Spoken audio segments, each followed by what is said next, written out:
أعوذ بالله من الشيطان الرجيم. بسم الله الرحمن الرحيم. الحمد لله رب العالمين.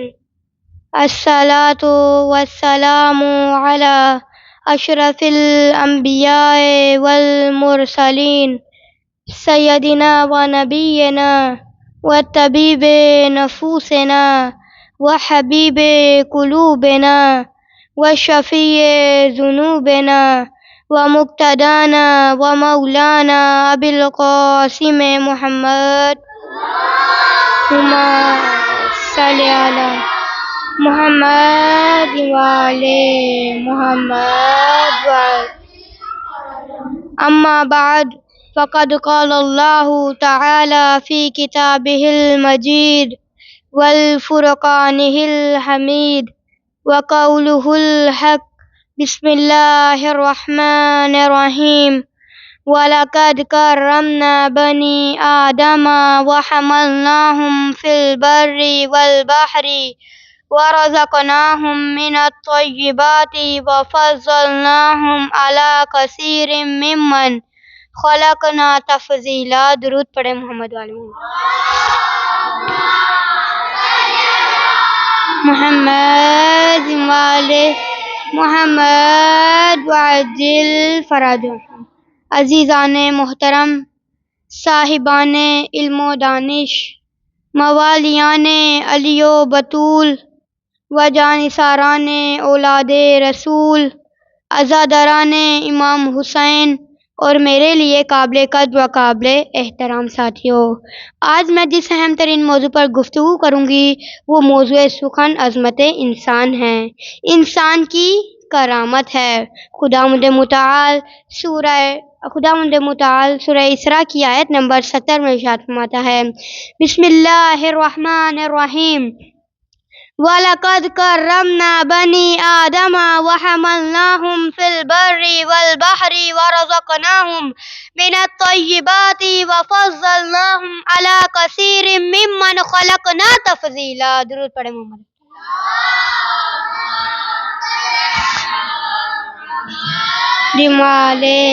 محمد. اللہ تعالیٰ اس آیت میں فرماتا ہے وَلَقَدْ كَرَّمْنَا بَنِي آدم کہ ہم نے انسان کو کرامت بخشی ہے، بے شک ہم نے انسان کو عزت بخشی ہے، بے شک ہم نے انسان کو عظمت بخشی ہے، بے شک ہم نے انسان کو فضیلت بخشی ہے۔ وَحَمَلْنَاهُمْ فِي الْبَرِّ وَالْبَحْرِ، ہم نے انسان کو فضیلت یہ بخشی ہے کہ وہ اس زمین میں بھی سفر کر سکتا ہے، وہ آسمان میں بھی سفر کر سکتا ہے، وہ تری میں بھی سفر کر سکتا ہے، وہ خشکی میں بھی سفر کر سکتا ہے، حتیٰ کہ وہ سمندر کی گہرائیوں میں بھی سفر کر سکتا ہے۔ پھر اللہ تعالیٰ فرماتا ہے وَلَقَدْ كَرَّمْنَا بَنِي آدَمَ وَحَمَلْنَاهُمْ فِي الْبَرِّ وَالْبَحْرِ وَرَزَقْنَاهُمْ مِنَ الطَّيِّبَاتِ، اور ہم نے انسان کو پاکیزہ رزق عطا کیا ہے۔ وَفَضَّلْنَاهُمْ عَلَى كَثِيرٍ مِّمَّنْ خَلَقْنَا تَفْضِيلًا، اور تمام مخلوقات میں سے اسے فضیلت بخشی ہے۔ حتیٰ یہ ہے کہ تمام مخلوقات میں سے جس نے خدا کی سب سے زیادہ عبادت کی ہے وہ فرشتے ہیں کہ جنہوں نے لمحہ بلمحہ خدا کی عبادت کی ہے۔ اب کوئی رکوع میں ہے، کوئی سجدے میں ہے، کوئی قنوت میں ہے، کوئی قیام میں ہے، حتیٰ کہ سب خدا کی عبادت میں مشغول ہیں، کوئی بھی خدا کی نافرمانی نہیں ہو رہی، لیکن آیت یہ کہتی ہے وَلَقَدْ كَرَّمْنَا بَنِي آدم کہ ہم نے انسان کو کرامت بخشی ہے، بے شک ہم نے انسان کو عزت بخشی ہے۔ اور یہی میرا آج کا ٹاپک ہے کہ اگرچہ فرشتے عبادت کر رہے ہیں لیکن اللہ تعالیٰ فرماتا ہے کہ ہم نے انسان کو کرامت بخشی ہے، ہم نے انسان کو عزت بخشی ہے۔ پھر اللہ تعالیٰ فرماتا ہے وَرَزَقْنَاهُمْ کہ ہم نے انسان کو رزق عطا کیا۔ اگر آپ رزق میں دیکھیں تو بکری ہمارے سے زیادہ رزق کھا جاتی ہے، جانور ہمارے سے زیادہ رزق کھا جاتا ہے، تو کیا وجہ ہے کہ ہمارے سے زیادہ جانور رزق کھا جاتے ہیں؟ کیا وجہ ہے کہ ہم سے زیادہ فرشتے زیادہ عبادت کر رہے ہیں لیکن فضیلت انسان کو حاصل ہے؟ تو مومنین کرام توجہ کیجئے گا، عدد پہ جانور انسان سے زیادہ رزق کھا جاتا ہے، لیکن اللہ تعالیٰ فرماتا ہے کہ ہم نے انسان کو شرف یہ بخشا ہے کہ اس کی وجہ یہ ہے کہ من الطیبات، کہ وہ پاکیزہ رزق کھاتا ہے۔ جانور جب کھاتا ہے، بھینس جب کھاتی ہے تو یہ دیکھ کر نہیں کھاتی کہ یہ میرے مالک کی غذا ہے یا کسی غیر کی غذا، جہاں اس کا منہ لگتا ہے وہ کھا لیتی ہے۔ لیکن اگر آپ دیکھیں، اگر انسان 2 گھونٹ پانی کے بھی پیے، اگر ایک لقمہ روٹی کا بھی کھائے تو وہ یہ دیکھ کر کھاتا ہے کہ حلال ہے یا حرام۔ اگرچہ رزق تھوڑا سا ہے لیکن اس میں بھی وہ فضیلت پا لیتا ہے۔ تو اللہ نے جو انسانوں کو جانوروں پر فضیلت بخشی ہے وہ اس بات پر ہے کہ امام زمانہ عجل اللہ تعالی فرجہ شریف فرماتے ہیں، صلی علی محمد والے محمد، فرماتے ہیں کہ اللہم ارزقنا توفیق الطاعہ، کہ اے میرے معبود، اے میرے خدا، مجھے اطاعت کا رزق عطا فرما۔ جانوروں کو گندم کا رزق ملتا ہے، بھیڑ کو چارے کا رزق ملتا ہے، مرغی کو دانے کا رزق ملتا ہے، لیکن انسان کو جو ان رزق کے علاوہ جو ایک اور رزق ملتا ہے وہ اللہم ارزقنا توفیق الطاعہ، وہ خدا کی اطاعت کا رزق ہے۔ تو اللہ تعالیٰ فرماتا ہے کہ ہم نے انسان کو فضیلت بخشی ہے، ہم نے انسان کو عظمت بخشی ہے، ہم نے انسان کو کرامت بخشی ہے، اور انسان یہ کہتا ہے کہ اے خدا مجھے وہ رزق عطا فرما جو کسی کو بھی عطا نہیں کیا۔ امیر المومنین مطلوب کل طالب غالب علی کل غالب، علی ابن ابی طالب فرماتے ہیں، ہما صلی علی والے محمد واج، فرماتے ہیں رضینا قسمت الجبار، کہ ہم اللہ کی تقسیم پر راضی ہیں۔ فینا لنا علم، کہ اس نے ہمیں علم عطا کیا ہے، والجہال مال، اور جاہلوں کو مال کا رزق عطا کیا ہے۔ فإن المال یعنی ان قریب، اور مال تو ہمیشہ باقی رہنے والا نہیں ہے، مال تو ختم ہونے والا ہے۔ وإن العلم باقی لا یزال، اور علم ہمیشہ باقی رہنے والا ہے، علم ختم ہونے والا نہیں ہے۔ تو اسی طرح سے رسول خدا صلی اللہ علیہ وآلہ وسلم نے جو اپنے سب سے بڑی فضیلت بتائی، ہما صلی علی محمد واجل، رسول خدا نے فرمایا انا مدینۃ العلم وعلی بابھا، اپنے اصحاب سے کہا کہ میں علم کا شہر ہوں اور علی اس کا دروازہ ہے۔ تو اللہ تعالیٰ فرماتا ہے کہ ہم نے انسان کو جو سب سے پہلی فضیلت بخشی ہے تو وہ اس کے رزق میں ہے۔ تو فرشتوں کو کیسے فضیلت بخشی گئی؟ فرشتوں کو اس لیے فضیلت بخشی گئی کہ جب فرشتے ایک ساتھ موجود تھے تو اللہ تعالیٰ نے فرشتوں سے کہا کہ آدم کو سجدہ کرو، تو فرشتوں نے اللہ سے کہا کہ ہم تمہیں سجدہ کرتے ہیں، ہم تجھے سجدہ کرتے ہیں، ہم تیری اطاعت کرتے ہیں، ہم اس کو سجدہ کیوں کریں؟ تو اللہ تعالیٰ فرماتا ہے اے نادانو، عبادت اپنی جگہ ہے، اس انسان کی فضیلت اس لیے ہے، اس کی وجہ یہ ہے وَعَلَّمَ آدَمَ الْأَسْمَاءَ كُلَّهَا، کہ علم اس کے پاس ہے، علم کی وجہ سے اس کو فضیلت بخشی گئی ہے۔ علم جو جس کے پاس علم ہو تو تمام فرشتے اس کے آگے سر جھکاتے ہیں، تمام فرشتے اس کو سجدہ کرتے ہیں۔ تو کیا عظمت ہے نبی دو عالم کی کہ کہا انا مدینۃ العلم وعلی بابھا، کہ میں علم کا شہر ہوں اور علی اس کا دروازہ ہے۔ درود پڑھیں محمد والے۔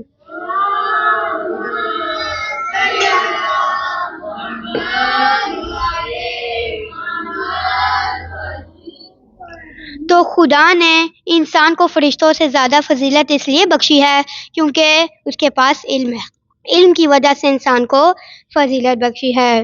تو اس سے نتیجہ یہ نکلتا ہے کہ انسان کی وہ بہت زیادہ فضیلت ہے، بہت زیادہ عظمت ہے۔ اب دیکھا جائے کہ جانور کا تو گلا کاٹا جا سکتا ہے، مرغی کا تو گلا کاٹا جا سکتا ہے، لیکن انسان کی اتنی عظمت ہے کہ یہ خدا کو گوارا نہیں ہے کہ کوئی بھی انسان پر حرف اٹھائے، کوئی بھی انسان پر زبان استعمال نہیں کر سکتا.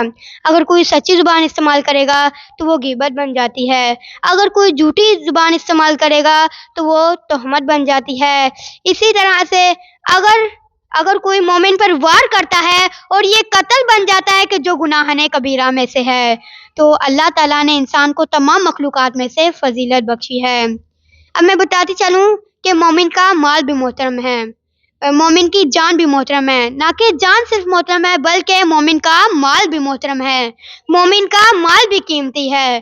اللہ تعالیٰ سورہ نساء کی آیت نمبر 29 میں ارشاد فرماتا ہے، بسم اللہ الرحمن الرحیم، یا ایھا الذین آمنوا لا تأکلوا اموالکم بینکم بالباطل. اللہ تعالیٰ فرماتا ہے، اے ایمان لانے والو، کسی دوسرے کا مال ناحق طریقے سے نہ کھاؤ. یعنی کسی دوسرے کا مال، کسی دوسرے کا حق تمہارے پر جائز نہیں ہے. جس طرح سے رسول خدا نے اپنے آخری حد میں فرمایا کہ اے لوگو، مسلمانوں کا خون بہانا حلال نہیں ہے، اسی طرح سے ان کا مال بھی جائز نہیں ہے، اور اپنے اوپر ظلم نہ کرنا اور میرے بعد کفر کی طرف نہ پلٹنا. تو اللہ تعالیٰ اس سے ہمیں پتہ یہ چلتا ہے کہ مومن کی جان بھی بہت محترم ہے. نہ کہ جان محترم ہے بلکہ مومن کا مال بھی بہت زیادہ محترم ہے. اللہ تعالیٰ سورہ مائدہ میں فرماتا ہے، بسم اللہ الرحمن الرحیم، من قتل نفسا بغیر نفس او فساد فی الارض فکأنما قتل الناس جميعا ومن احیاها فکأنما احیا الناس جميعا. اللہ تعالیٰ فرماتا ہے، من قتل نفسا بغیر نفس او فساد فی الارض فکأنما قتل الناس جميعا. اللہ فرماتا ہے کہ اگر کوئی ایک شخص کو قتل کرے بغیر اس کے کہ اس نے تمام انسانیت کا قتل کیا ہو اور زمین پر فساد پھیلایا ہو، اور وہ ایسے ہے کہ جیسے اس نے تمام انسانیت کا قتل کیا ہے. ومن احیاها فکأنما احیا الناس جميعا. اور اگر کوئی ایک شخص کی جان بچاتا ہے تو وہ ایسے ہے کہ جیسے اس نے تمام انسانیت کی جان بچائی ہے. تو اس سے ہمیں پتہ ہی چلتا ہے کہ انسان کی بہت زیادہ فضیلت ہے، انسان کی بہت زیادہ عظمت ہے کہ اگر انسان موجود نہ ہو تو ہم اس کے خلاف زبان کا استعمال نہیں کر سکتے. اگر سچی زبان استعمال کریں گے تو وہ غیبت بن جاتی ہے، اگر جھوٹی زبان استعمال کریں گے تو وہ تہمت بن جاتی ہے. اسی طرح سے ہم ان کے مال پر بھی دست درازی نہیں کر سکتے. اب رہی بات جان کی اتنی عظمت ہے کہ جسے ضائع کرنا بہت بڑا گناہ ہے. اسلام یہ کہتا ہے کہ ایک انسان کی جان پوری انسانیت جیسی ہے. اگر کوئی ایک انسان کو قتل کرتا ہے تو وہ ایسے کہ اس نے تمام انسانیت کو قتل کیا. اگر کوئی ایک انسان کو فائدہ پہنچاتا ہے تو وہ ایسے ہے کہ جیسے اس نے تمام انسانیت کو فائدہ پہنچایا ہے. اگر کوئی ایک انسان کو ہدایت دیتا ہے تو وہ ایسے ہے کہ جیسے اس نے تمام انسانیت کو ہدایت دی ہے. درود پڑھے محمد والے محمد.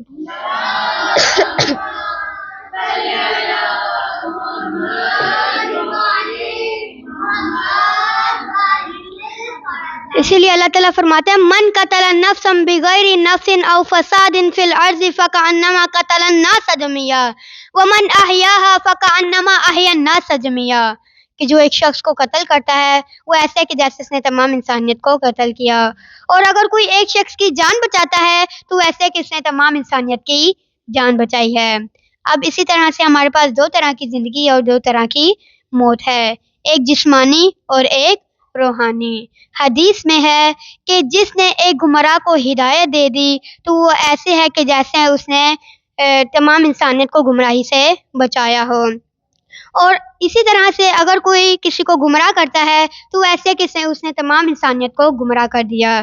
جس طرح سے ہم کسی بچے کو دین کی طرف بلاتے ہیں، دین کی طرف رغبت دیتے ہیں، دین کی طرف دعوت دیتے ہیں، دین کی طرف ہم اس کو ہدایت دیتے ہیں، یہ ایسے ہے کہ جیسے ہم نے تمام انسانیت کو گمراہی سے بچایا ہو.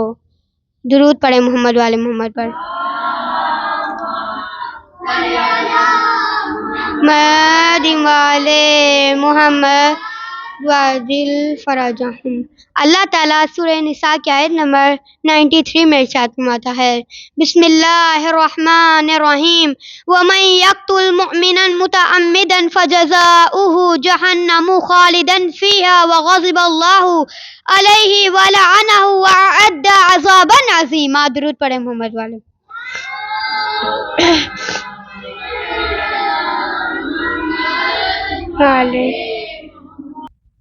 معذرت، اللہ تعالیٰ یہاں فرماتا ہے وَمَن يَقْتُلْ مُؤْمِنًا مُتَعَمِّدًا فَجَزَاؤُهُ جَهَنَّمُ خَالِدًا فِيهَا وَغَضِبَ اللَّهُ عَلَيْهِ وَلَعَنَهُ وَأَعَدَّ لَهُ عَذَابًا عَظِيمًا۔ اللہ تعالیٰ فرماتا ہے، اس آیت میں اللہ تعالیٰ فرماتا ہے وَمَن يَقْتُلْ مُؤْمِنًا مُتَعَمِّدًا فَجَزَاؤُهُ جَهَنَّمُ خَالِدًا فِيهَا، کہ جو کسی مومن کو جان بوجھ کر قتل کرے گا اس کی سزا جہنم ہے کہ جس میں وہ ہمیشہ رہے گا۔ وَغَضِبَ اللَّهُ عَلَيْهِ وَلَعَنَهُ وَأَعَدَّ لَهُ عَذَابًا عَظِيمًا، اور اس کی سزا جہنم ہے اور اس پر اللہ غضبناک ہوگا، اور اس کے لیے اللہ قاتل کے لیے بہت بڑا عذاب تیار کر رکھا ہے۔ درود پڑھیں محمد والے محمد۔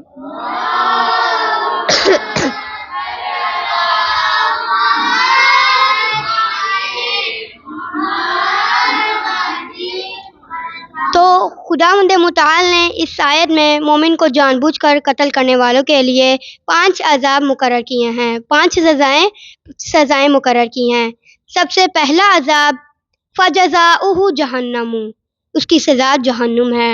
دوسرا عذاب خالدن فیہا، کہ وہ اس میں ہمیشہ رہے گا۔ تیسرا عذاب وغضب اللہ علیہ، اس پر اللہ غضبناک ہوگا۔ چوتھا عذاب ولعنہ، اللہ اس پر لعنت بھیجے گا۔ اور 5واں عذاب وَأَعَدَّ لَهُ عَذَابًا عَظِيمًا، وہ سب سے بڑا عذاب اللہ نے تیار کر رکھا ہے۔ تو مومنین کرام، کسی مومن کو جان بوجھ کر قتل کرنا بہت بڑا گناہ ہے، اسی لیے اللہ نے قاتل کو 5 عذاب کا وعدہ کیا ہے۔ سب سے پہلا جہنم میں داخل ہوگا، دوسرا عذاب ہمیشگی کا عذاب ہے، تیسرا عذاب اللہ غضبناک ہوگا، چوتھا عذاب اللہ کی لعنت ہوگی، اور 5واں عذاب سب سے بڑا عذاب اللہ نے تیار کر رکھا ہے۔ درود پڑھیں ہم۔ یا علی یا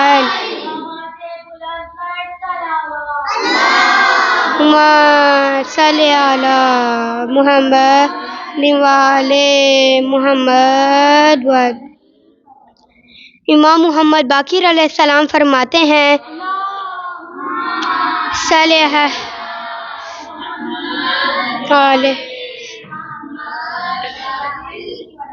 امام محمد باقر علیہ السلام فرماتے ہیں کہ جو کسی مومن کو نقصان پہنچانے میں مدد کرے گا تو اگرچہ وہ مدد ایک لفظ کی کیوں نہ ہو، وہ جہنم میں جائے گا۔ معذرت، امام محمد باقر علیہ السلام فرماتے ہیں کہ جو کسی مومن کو نقصان پہنچانے میں مدد کرے گا، چاہے وہ مدد ایک لفظ کی کیوں نہ ہو، وہ قیامت کے دن یوں آئے گا کہ اس کے ماتھے پر لکھا ہوگا کہ یہ خدا کی رحمت سے محروم ہے۔ اسی طرح سے امام رضا علیہ السلام فرماتے ہیں چاہے وہ شخص کے جو زمین کے مشرقی حصے میں رہتا ہے وہ مارا جائے، اور جو دوسرا جو زمین کے مغربی حصے میں رہتا ہے وہ اس میں راضی ہو، تو خدا کے نزدیک وہ قتل میں شریک ہے۔ یعنی قاتل بھی گنہگار ہے، جو قاتل کی مدد کرتا ہے وہ بھی گنہگار ہے، اور جو قتل پر خاموش رہتا ہے وہ بھی گنہگار ہے اور لعنتی ہے۔ ہم زیارت عاشوراء میں پڑھتے ہیں، میرے ساتھ مل کر پڑھیے گا، فلعن اللہ امتن قتلت کا ولعن اللہ امتن ظلمت کا ولعن اللہ امتن سمعت بذالک فرضیت بھی۔ ہم پڑھتے ہیں فلعن اللہ امتن قتلت کا، اس گروہ پر اللہ کی لعنت ہو کہ جو قاتل ہے۔ ولعن اللہ امتن ظلمت کا، اس گروہ پر اللہ کی لعنت ہو کہ جو ظالم ہے۔ ولعن اللہ امتن سمعت بذالک فرضیت بھی، اور اس گروہ پر بھی اللہ کی لعنت ہو کہ جو قتل سے آشنا تھے لیکن خاموش رہے۔ اسی طرح سے جو قاتل ہے، جو قاتل کی مدد کرنے والا ہے، جو قتل پر خاموش ہے، ان سب پر اللہ کی لعنت ہے۔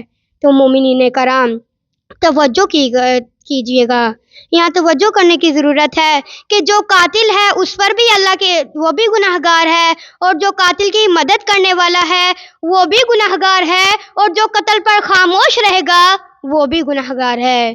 اب یہاں سوال یہ پیدا ہوتا ہے کہ قاتل اور قاتل کے مددگار تو گناہ گار ہیں، تو کیا وجہ ہے کہ قتل پر خاموش رہنے والے بھی گناہ گار ہیں؟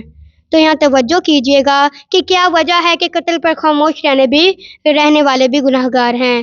اس کی وجہ یہ ہے کہ قتل پر خاموش رہنے سے قاتل کی مدد ہوتی ہے، قتل پر جس کسی کا ظلم ہو رہا ہو اس پر خاموش رہنے سے ظالم کی مدد ہوتی ہے۔ درود پڑھیں محمد عالم۔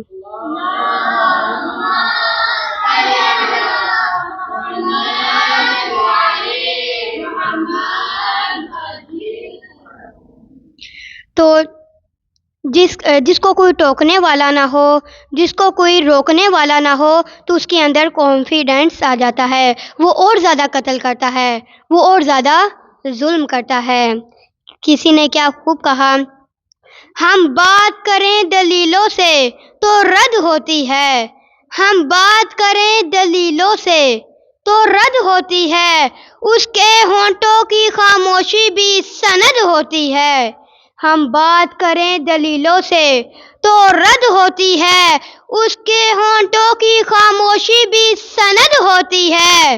سانس لیتے ہوئے انسان بھی ہے لاشوں کی طرح، سانس لیتے ہوئے انسان بھی ہے لاشوں کی طرح، اب دھڑکتے ہوئے دل کی بھی لحد ہوتی ہے۔ ہم بات کریں دلیلوں سے تو رد ہوتی ہے، اس کے ہونٹوں کی خاموشی بھی سند ہوتی ہے۔ سانس لیتے ہوئے انسان بھی ہے لاشوں کی طرح، اب دھڑکتے ہوئے دل کی بھی لحد ہوتی ہے۔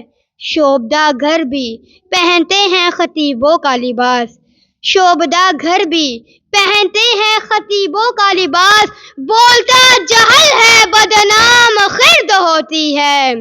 ہم بات کریں دلیلوں سے تو رد ہوتی ہے، اس کے ہونٹوں کی خاموشی بھی سند ہوتی ہے۔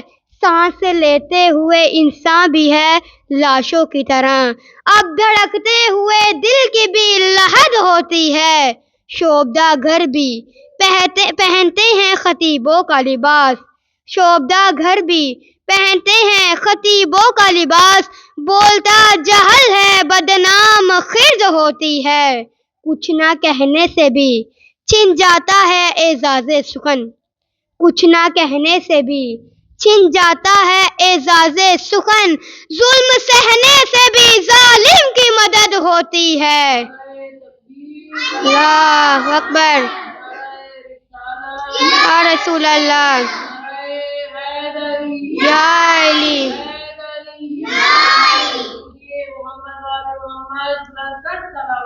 اللہم صلی علی محمد وعلی محمد وعجل۔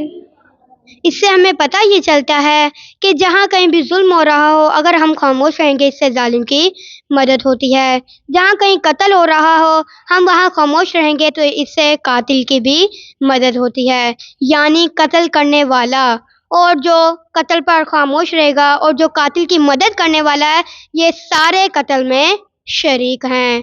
اب دیکھا جائے کہ امام حسین کو قتل کرنے والے بنی امیہ چند ہزار لوگ تھے، لیکن اللہ کی لعنت سب بنی امیہ پر ہوئی۔ اس کی وجہ کیا ہے؟ اس کی وجہ یہ ہے کہ اللہ تعالیٰ سورہ شمس میں فرماتا ہے، میرے ساتھ مل کر پڑھیے گا، بسم اللہ الرحمن الرحیم، والشمس وضحاها والقمر اذا تلاها والنہار اذا جلاها واللیل اذا یغشاها والسماء وما بناها والارض وما طحاها وما سواها فألهمها فجورها وتقواها قد أفلح من زكاها وقد خاب من دساها كذبت ثمود بطغواها إذ انبعث أشقاها فقال لهم رسول الله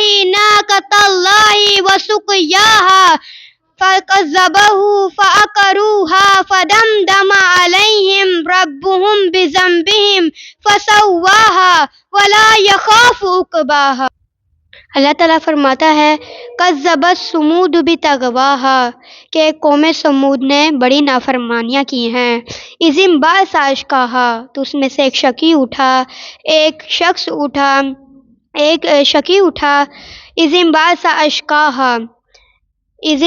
اشقاہا فقال لهم رسول اللہ ناقۃ اللہ وسقیاہا تو اللہ کے رسول نے اسے کہا کہ تم نے اونٹنی کا خیال رکھنا ہے، تم نے اونٹنی کی حفاظت کرنی ہے، تم نے اس کو پانی پلانا ہے۔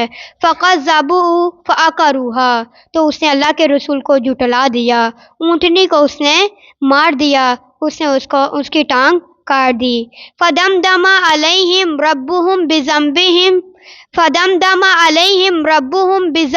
فَسَوَّاهَا پھر اللہ نے پوری قوم کو عذاب دے دیا۔ اب دیکھا جائے کہ خدا کی اونٹنی کو کاٹنے والا صرف ایک شخص تھا، لیکن اللہ نے پوری قوم کو عذاب دے دیا، پوری قوم کو ملیا میٹ کر دیا۔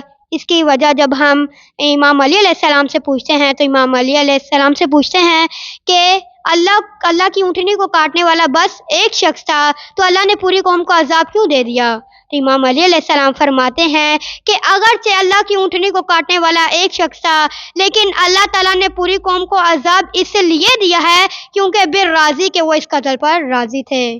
اسی طرح سے اگرچہ امام حسین کو شہید کرنے والے کچھ لوگ تھے، لیکن اللہ تعالیٰ نے پوری قوم کو عذاب اس لیے دیا ہے کیونکہ وہ اس قتل پہ راضی تھے۔ اس سے ہمیں پتہ ہی چلتا ہے کہ جو بھی قتل پر راضی ہوگا وہ قاتل میں شامل ہو جائے گا، وہ قاتل میں شمار ہوگا۔ جس طرح سے اب دیکھا جائے کہ فلسطین پر بہت ظلم ہو رہا، آج بھی فلسطین پر بہت ظلم ہو رہا ہے۔ اس کی وجہ کیا ہے؟ اس کی وجہ یہ ہے کہ آج پوری امت مسلمہ خاموش بیٹھی ہے، گھروں میں بیٹھی ہے۔ اس سے ہمیں پتہ ہی چلتا ہے کہ ہمیں فلسطین کی حمایت کرنی چاہیے، ہمیں فلسطین کے بارے میں آواز اٹھانی چاہیے کیونکہ ان کے اوپر ظلم ہو رہا ہے، ہمیں آواز اٹھانی چاہیے۔ تو اس پوری گفتگو سے جو ہمیں پتہ ہی چلتا ہے وہ یہ ہے کہ اگر کوئی نیکی کا ارادہ کرتا ہے، اگر کوئی نیکی کی نیت کرتا ہے، اگرچہ وہ وہاں موجود نہیں ہے لیکن وہ وہاں شامل ہو جاتا ہے۔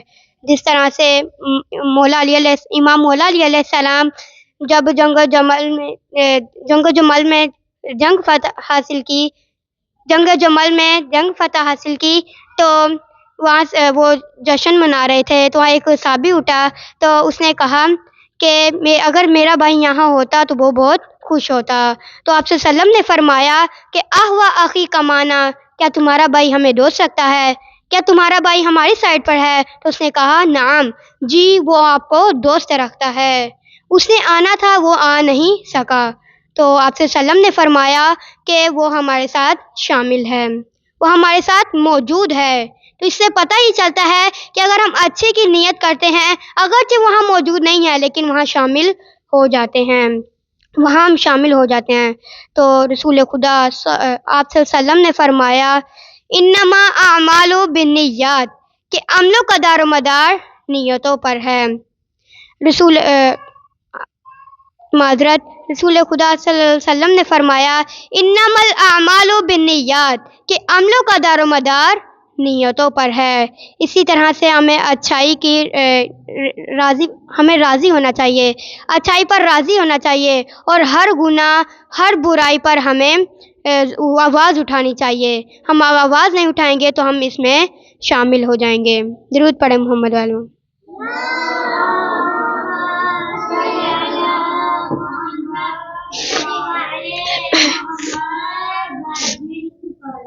تو یہاں میں چند جملے مصائب کے عرض کرنا چاہتی ہوں۔ عزت بھی بڑی تھی تو مصیبت بھی بڑی تھی۔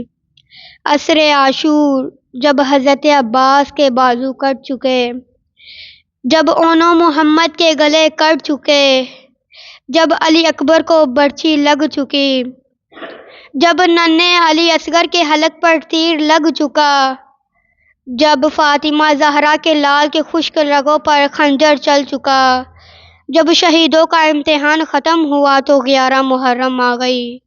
11 محرم سے جناب زینب کا امتحان شروع ہو گیا۔ 11 محرم کو جب جناب زینب بھائی کی لاش پر پہنچی تو بھائی کا لاشا بے گوڑ و کفن دیکھا، خون میں ڈوبے دیکھا، بھائی کا وہ لاشا دیکھا جو کوئی بہن نہیں دیکھ سکتی۔ اللہ آپ سب کے بھائیوں کو سلامت رکھے۔ بی بی نے وہ منظر دیکھا جو کوئی بھی نہیں دیکھ سکتا کہ بھائی کا لاشا خون میں لپٹا ہوا ہے، بھائی کا لاشا گھوڑوں کی ٹاپوں میں پامال ہے۔ یہ دیکھنے کے بعد جناب زینب گھوڑے کی زین سے اس طرح سے زمین پر آئیں جس طرح سے عصر عاشور حضرت عباس گھوڑے کے زین سے زمین پر گرے تھے۔ اب آپ پوچھیں گے نا کہ حضرت عباس کے تو بازو نہیں تھے؟ ہاں، جناب زینب کے بازو تھے لیکن ہاتھ پسے گردن بندھے ہوئے تھے، تو اس لیے گرایا، اس طرح سے گرایا جس طرح سے عصر عاشور حضرت عباس گھوڑے کی زین سے زمین پر گرے تھے۔ گرنے کے بعد جناب زینب نے بھائی کی لاش کا طواف کرنا شروع کر دیا اور فرمانے لگی، انتا اخیل حسین، کیا میرا بھائی حسین تو ہی ہے کہ جسے ماں نے چکیاں پیس کر پالا تھا؟ وہ حسین تو ہی ہے کہ جس کے لیے نانا سواری بنا کرتے تھے؟ وہ حسین تو ہی ہے کہ جس کے لیے جنت سے لباس آیا کرتا تھا؟ وہ حسین تو ہی ہے کہ جس کے لیے جبرائیل جھولا جھلایا کرتے تھے؟ وہ حسین تو ہی ہے۔ تاریخ کہتی ہے کہ جناب زینب نے اپنے بندھے ہوئے ہاتھوں کے ساتھ اپنے بھائی کے لاش کو اٹھایا اور غور سے دیکھنے لگی۔ جب کوئی بھی حصہ صحیح و سالم نہ رہا تو بھائی کے کٹے ہوئے رگوں پر بوسہ دیا اور فرمانے لگی تنادی سیدہ زینب بصوت حزین و قلب کئیب، کہ بھائی کی لاش کو دیکھ کر ایک مرتبہ چیخ ماری، کپ کپاتی ہوئی آواز سے، ٹوٹے ہوئے دل کے ساتھ، روتی ہوئی آنکھوں کے ساتھ ایک نوحہ پڑا۔ آپ نے تو شاعروں کے نوحے سنے ہوں گے، آج ایک دکھیا بہن کا مرثیہ سنیں، آج ایک دکھیا بہن کا نوحہ سنیں۔ تنادی سیدہ زینب بصوت حزین و قلب کئیب، وا محمدا صلی علیک ملائک السماء، ھذا حسین بالعریٰ مرمل بالدماء مقطع الاعضاء و بناتک صبایا۔ جب جناب زینب نے نانا کے روضے کی طرف رخ کیا، فرمانے لگی، وا محمدا صلی علیک ملائک السماء، نانا آپ پر تو ملائکہ کے نانا آپ کو تو آسمان کے ملائکہ درود بھیجتے ہیں۔ نانا آپ کے جانے کے بعد آپ کی بیٹیوں پر کیا مصیبت ڈائی گئی؟ نانا آپ کے جانے کے بعد آپ کے نواسے حسین پر کیا مصیبت ڈائی گئی؟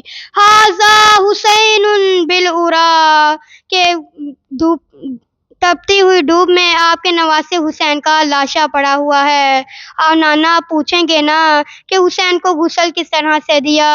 مرمل بالدماء، نانا حسین کا لاشا خون سے لپٹا ہوا ہے، نانا حسین کو پانی سے غسل نہیں دیا بلکہ حسین کو حسین کے خون سے ہی غسل دیا ہے۔ اور ایک ایسا جملہ بیان کیا کہ جسے میں بیان نہیں کر سکتی، اس خوف سے کہ آل محمد کے مصائب کو چھپایا نہ جائے، فرمانے لگی، مقطع الاعضاء، نانا آپ کے نواسے حسین کے جسم کے اعضاء جگہ جگہ سے کاٹ دیے گئے ہیں۔ تو عزیزان تو ارباب اعضاء، کربلا میں جب شام غریبہ آ گئی تو لائنوں نے حکم دیا کہ لاشوں پر گھوڑے دوڑائے جائیں۔ ہر کوئی قبیلے والا آتا اپنے عزیز کا لاشا لے جاتا۔ حور کے قبیلے والے آئے، حور کی لاش کو لے گئے، حبیب کے قبیلے والے آئے، حبیب کی لاش کو لے گئے، کہنے لگے کہ ہم اس حبیب کی لاش پر گھوڑے نہیں دوڑانے دیں گے۔